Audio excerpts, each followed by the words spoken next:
Hey Hugo, yeah, I'm going to do it this way around so it's a bit easier for you to see the book and easier for me to read it as well. Okay, so we'll carry on from page 43.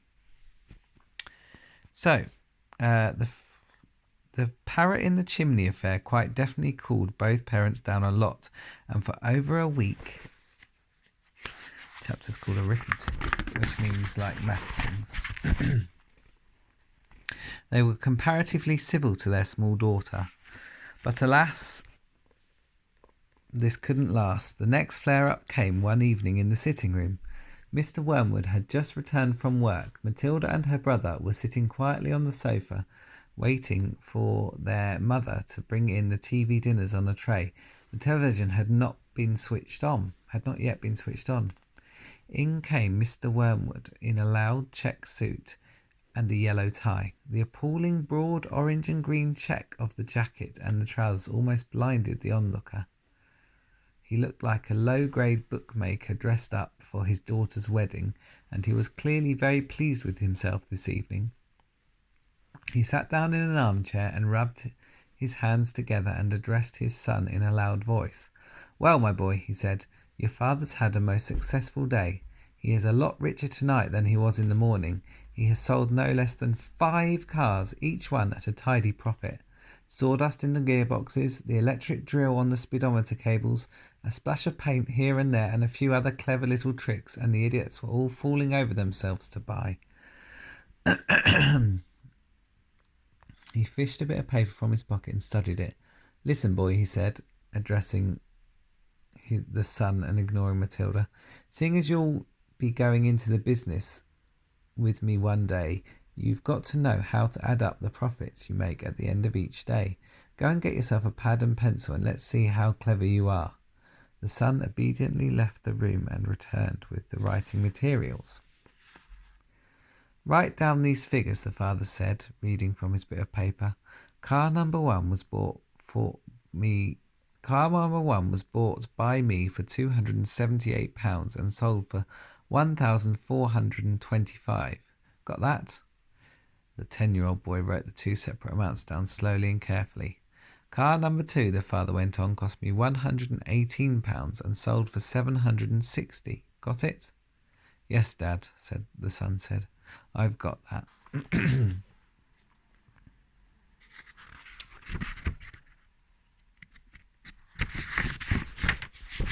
Typical English weather, Hugo. See rain on the windows? That's England. Car number 3 cost £111 and sold for £999.50. "Say that again," the son said. "How much did it sell for?" £999.50, the father said. "And that, by the way, is another of my nifty little tricks to diddle the customer. Never ask for a big round figure. Always go just below it. Never say £1,000. Always say 999.50. It sounds much less, but it isn't. Clever, isn't it?" "Very," the son said. "You're brilliant, Dad." Car number 4 cost £86, a real wreck that was, and sold for £699.50. "Not too fast," the son said, writing the numbers down. "Right, I've got it. Car number 5 cost £637 and sold for £1,649.50. You got all those figures written down, son?"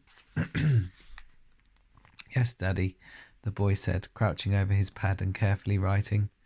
"Very well," the father said. "Now, work out the profit I made on each of the 5 cars and add up the total.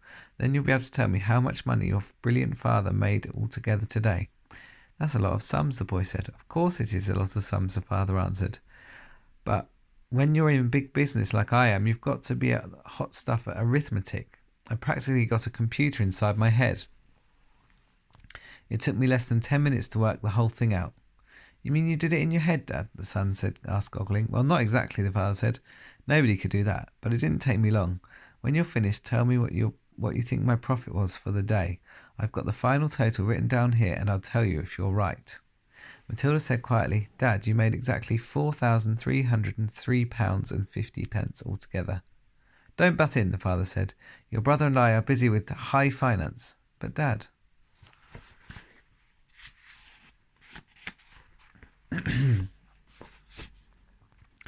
"Shut up," the father said. "Stop guessing and trying to be clever."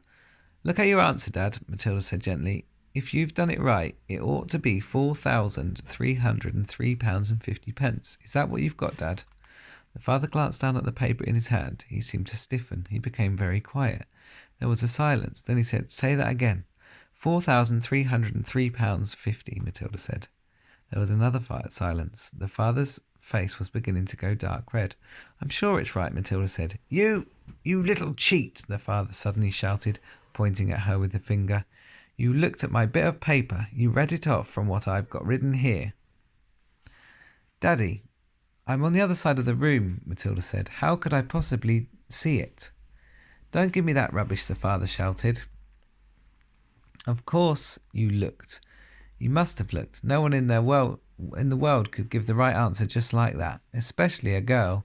You're a little cheat, madame. That's what you are, a cheat and a liar." At that point, the mother came in carrying a large tray on which were the four suppers. This time it was fish and chips which Miss Wormwood had picked up in the fish and chip shop on her way home from bingo. It seemed that bingo afternoons left her so exhausted both physically and emotionally that she never had enough energy left to cook an evening meal. So if it wasn't TV dinners, it had to be fish and chips. "What are you looking so red in the face about, Harry?" she said as she put the tray down on the coffee table. "Your daughter's a cheat and a liar," the father said, taking his plate of fish and placing it on his knees. "Turn the telly on and let's not have any more talk." That was a quick chapter. She's very clever, is Matilda. So, the next chapter is The Platinum Blonde Man. I'm going to have a quick cup of tea, quick sip of tea. I've got a bit of 1 second.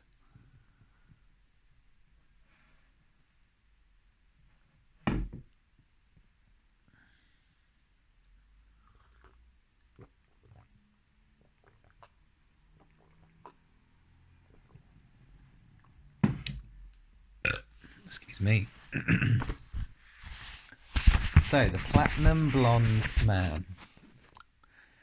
There was no doubt in Matilda's mind that this latest display of foulness by her father deserved severe punishment, and as she sat eating her awful fried fish and fried chips and ignoring the television, her brain went to work on various possibilities.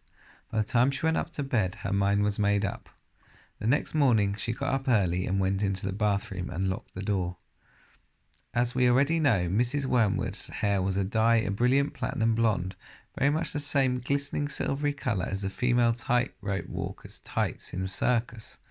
The big dyeing job was done twice a year at the hairdresser's, but every month or so in between, Mrs. Wormwood used to freshen up it by giving it a rinse in the wash basin and something called platinum blonde hair dye extra strong. This was also served to dye the nasty brown hairs that kept growing from the roots underneath. The bottle of platinum blonde hair dye extra strong was kept in the cupboard in the bathroom, and underneath the tile on the label were written the words, "Caution, this is peroxide. Keep away from children." Matilda had read it many times with fascination. Matilda's father had a fine crop of black hair which he parted in the middle and which he seemed exceedingly proud. "Good strong hair," he was fond of saying, "means that there's a good strong brain underneath. Like Shakespeare," Matilda had once said to him. "Like who?" "Shakespeare, Daddy." "Was he brainy?" "Very, Daddy." "He had masses of hair, did he?" "He was bald, Daddy." To which the father had snapped, "If you can't talk sense, then shut up."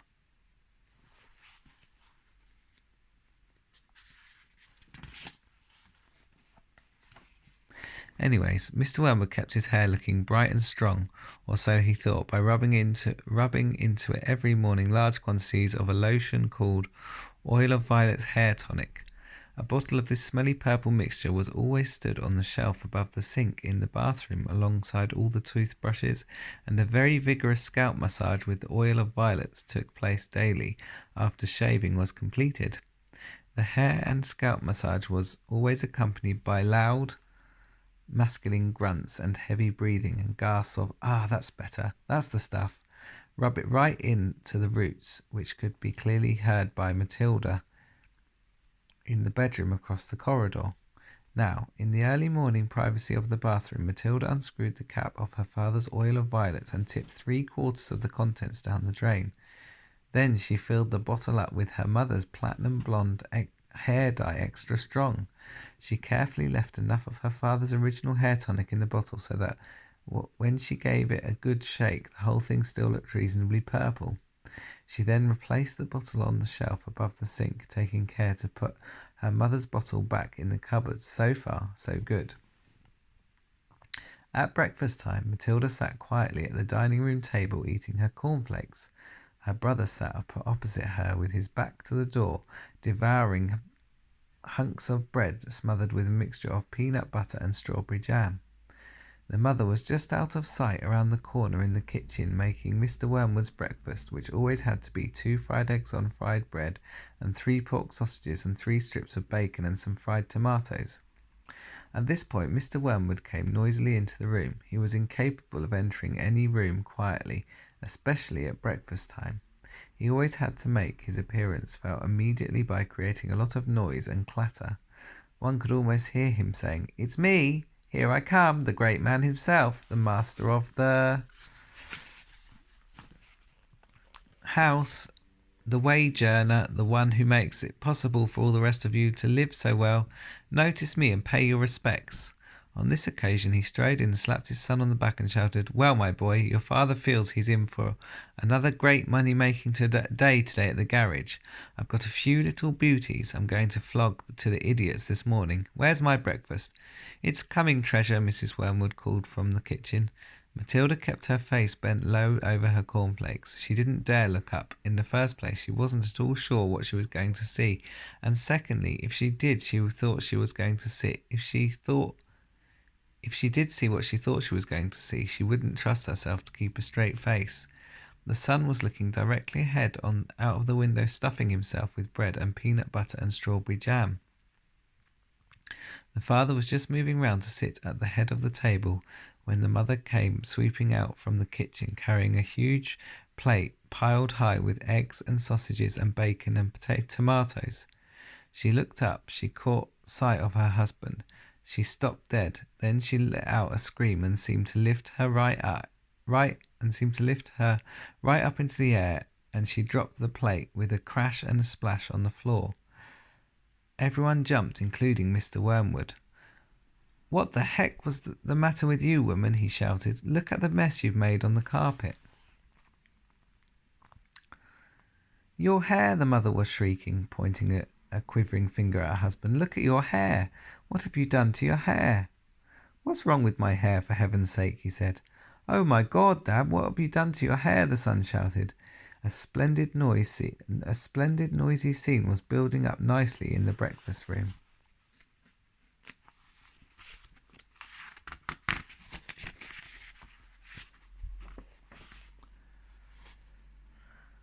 "I think he's dyed it blonde." Matilda said nothing. She simply sat there, admiring the wonderful effect of her own handiwork. Mr. Wormwood's fine crop of black hair was now a dirty silver, the colour this time of a tightrope walker's tights that had not been washed for the entire circus season.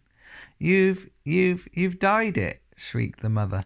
"Why did you do it, you fool? It looks absolutely frightful. It looks horrendous. You look like a freak." "What the blazes are you talking about?" the father yelled, putting both hands to the air. "I most certainly have not dyed it." "What do you mean, I've dyed it? What's happened to it? Or is it this some sort of stupid joke?" His face was turning pale green, the colour of sour apples. "You must have dyed it, Dad," the son said. "It's the same colour as Mum's, only much dirtier looking." "Of course he's dyed it."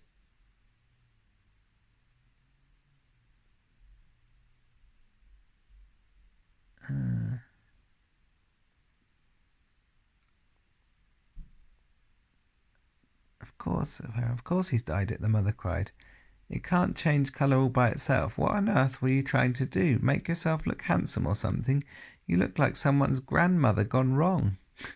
"Get a mirror," the father yelled. "Don't just stand there shrieking at me. Get me a mirror." The mother's handbag lay on a chair at the other end of the table. She opened the bag and got out a powder compact that had a small round mirror on the inside of the lid. She opened the compact and handed it to her husband. He grabbed it and held it before his face, and in doing so spilled most of the powder all over the front of his fancy tweed jacket. Now there's the powder. Be careful, shrieked the mother. Now look what you've done. That's my best Elizabeth Arden face powder. Oh my God, yelled the father, staring into the little mirror. What's happened to me? I look terrible. I look just like you gone wrong. I can't go down to the garage and sell cars like this. How did it happen? He stared round the room, first at his mother, then at the son, then at Matilda. How could it have happened? He yelled. I imagined, Daddy, Matilda said quietly, that you weren't looking very hard and you simply took Mummy's bottle of hair stuff off the shelf instead of your own.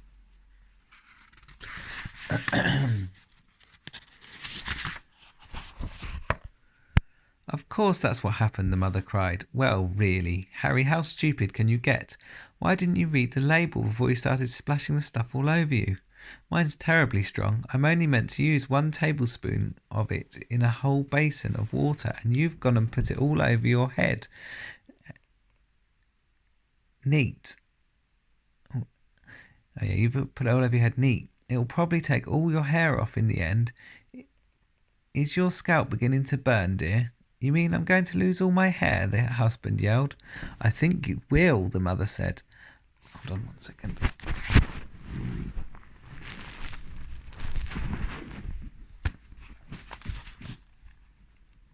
Peroxide is a very powerful chemical. It's what they put down the lavatory to disinfect the pan, only they gave it another name. What are you saying? The husband cried. I'm not a lavatory pan. I don't want to be disinfected. Even diluted like I use it, the mother told him. It makes a good deal of my hair fall out, so goodness knows what's going to happen. I'm surprised it didn't take the whole of the top of your head off. What should I do? Wailed the father. Tell me quick what to do before it starts falling out. Matilda said, I'd give it a good wash, Dad, if I were you, with soap and water, but you'll have to hurry. Will that change the colour back? The father asked. Of course it won't, you twit, the mother said. Then what do? I can't go around looking like this forever. You'll have to have it dyed black, the mother said. But wash it first, or there won't be any there to dye. Right, the father shouted, springing into action. Get me an appointment with your hairdresser this instant for a hair dyeing job. Tell them it's an emergency. They've got to boot someone else off their list. I am going upstairs to wash it now. With that, the man dashed out of the room, and Mrs. Wormwood, sighing deeply, went to the telephone to call the beauty parlour. He does do some pretty silly things now and again, doesn't he, Mummy? Matilda said. The mother, dialing the number on the phone, said, I'm afraid men are not always quite as clever as they think they are. You will learn that when you get a bit older, my girl. It was Matilda, wasn't it? Right, I think that's enough today. Although Miss Honey is Matilda's going to be Matilda's teacher, and she's lovely. But I've got a bit of a sore throat, so I think that's where I'm going to end it. Right, I hope you liked the reading. It's a bit slow progress. I'll try and get some more in soon. I hope someday this can help you maybe with your English. I love you lots, and I hope whenever you read this or listen to this that things are going well for you in life. And I wish I could see you every day, but I can't. But I still think about you all the time. All right, bye.